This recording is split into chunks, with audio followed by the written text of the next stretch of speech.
Uh-oh, there goes the Wi-Fi. And in an instant, everyone looks at you. Great. A group project is falling apart. You didn't volunteer to take over, but you're already thinking about rewriting the whole thing and burning the midnight oil tonight, so to speak. Someone's upset. The room goes quiet. And without anyone saying a word, you already know what's about to happen. You're going to go fix it. You didn't apply for this job. There was no interview, no promotion, definitely no raise.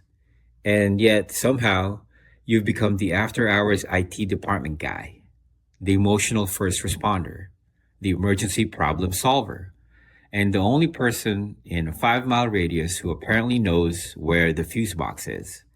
And here's the strange part: everyone around you thinks this is simply who you are: capable, Mr. Reliable, the one who can handle it, the natural born problem solver. But what if that's not actually your personality? Let that sink in for a second. What if somewhere along the way, you were quietly assigned to this role? A role inside a system you may not even realize you're a part of. And once you see how that system works, you start noticing it everywhere, including in yourself. The easy explanation is that you're just naturally competent, a type A, someone who is simply built and a lot more capable than anyone else around you. It's a flattering story, and it's also incomplete. Researchers who study family and relationship dynamics have found that this isn't really an individual trait at all. It's one half of a system, and the system only works because someone else is playing the other half, whether either of you notices it or not. There's also a twist buried in here that most people who fix everything have never once considered. The more you fix, the less capable the people around you may quietly become. That's not coincidence. We'll get to exactly why. But first, there's a term for this pattern, coined by a family therapist back in the 1960s, that explains more about your life than most modern self help guide ever will. In the 1960s, psychiatrist Murray Bowen was developing what became known as family systems theory, and he identified a pattern he called overfunctioning and underfunctioning reciprocity.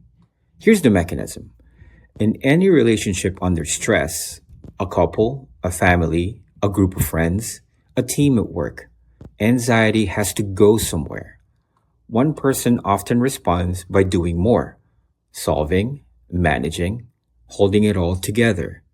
The other person, often without realizing it, responds by doing less. Bowen's research found that these two roles aren't separate problems. They're one system, and neither role cannot exist without the other. So, here's the reframe. You didn't become the fixer because you're simply stronger or more capable than everyone else. You became the fixer because somewhere along the way, a system needed one, and your nervous system said yes before you ever consciously agreed to the position. And this is genuinely a two-way structure. The overfunctioner's unspoken logic is, I need to get involved and solve this so my anxiety goes down. The underfunctioner's unspoken logic is, I need someone else to solve this so my own anxiety goes down.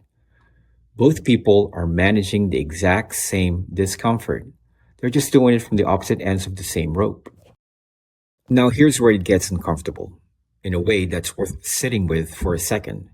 Bowen's collaborator, Michael Kerr, wrote something in the textbook Family Evaluation that lands like a quiet gut punch if you're the fixer in your own life. He said the fixer's Achilles heel is underestimating the resources of the people he intends to help. Think about that. Not that you're wrong to help, that the help itself can carry a hidden assumption that the person cannot actually do this. And people, it turns out, tend to rise or fall to the exact level of competence you assume they have. Bowen went further. He observed that a person who occupies the underfunctioning position for long enough gradually loses the ability to function and make decisions for themselves. Not because they were born less capable, but because the position itself, if held long enough, atrophies the muscle. Every time you swoop in a little too early, you may be quietly voting on how capable they get to be. Here's the almost illogical part. You're not doing this because you think less of them. You're doing it because watching a problem sit there unsolved is, for your specific nervous system, nearly unbearable. It's not generosity. It's not superiority. It's closer to an itch you cannot leave unscratched, except the itch is someone else's flat tire, unfinished email, or emotional crisis. And it rarely stays contained to one relationship. Once you're the fixer in one system, you tend to get recruited into that role everywhere. Your group of friends, the office, family gatherings you didn't even want to attend. The position finds you, mostly because you keep answering when it calls. Now, here's the part that reframes the whole thing, if you let it. The overfunctioner's motto in Bowen's framing isn't really about the other person at all. It's, I need to solve this so I can calm my own anxiety. That's not a selfless act, and it's not a selfish one either. It's a nervous system doing the only thing it currently knows how to do with discomfort. Externalize it, act on it, resolve it by force if necessary, which means the fixing was never really about them being incapable.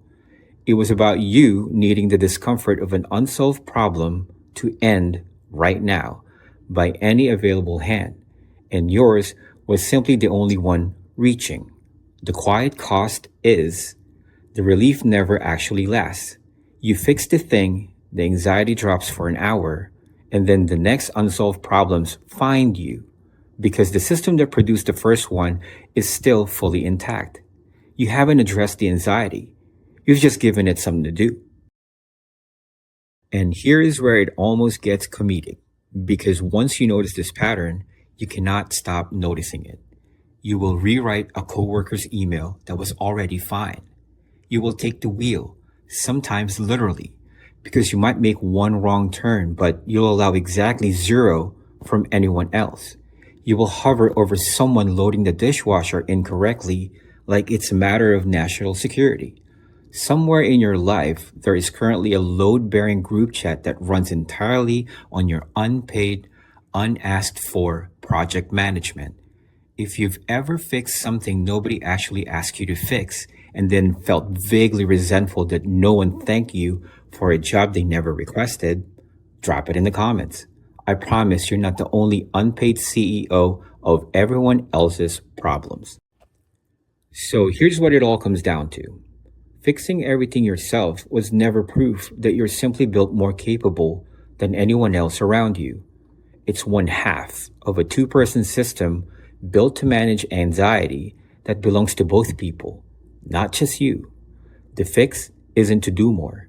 It's the opposite, to let the system feel the discomfort of an unsolved problem without you rushing in to absorb it for everyone. That's not abandoning people. Bowen's own research suggests it's often the only thing that lets the other half of the system finally grow into the capability you assumed they never had. If the way your relationships quietly run on hidden system fascinates you, there's another video right here that goes even deeper. And if you want more of this, subscribing takes about 2 seconds. No fixing required. Either way, thanks for being here. I'd tell you to relax for once, but let's be honest, you're already about to fix something right now.